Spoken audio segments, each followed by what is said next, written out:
Hi, this is a video to show you how to add the developer tab. So the developer tab can be used for a number of things. It's quite advanced, but you can use it to record macros, to do VBA, insert buttons, all sorts of different features. But in order to do it, you need to first unlock it in the ribbon at the top. So you click, go to Options, Customize Ribbon,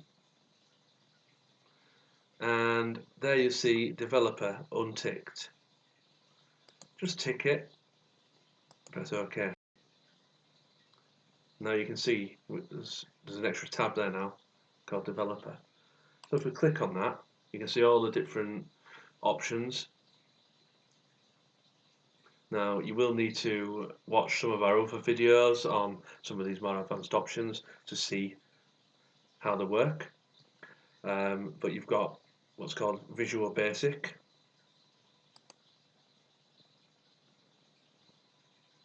And in here is where you can do coding to change features within the spreadsheet, but we won't get into that right now.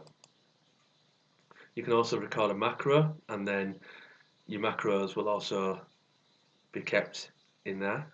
But again, I'm not going to go into that in too much detail. This is how you unlock it. File, Options, Customize Ribbon, and tick the Developer tab. Now you've got access to all these. Okay, so I hope that's helpful. It's just such a simple thing, but you need to know first of all how to unlock it before you can start using these tools.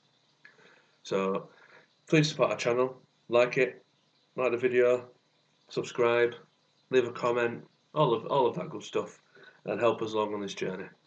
All right, thanks a lot.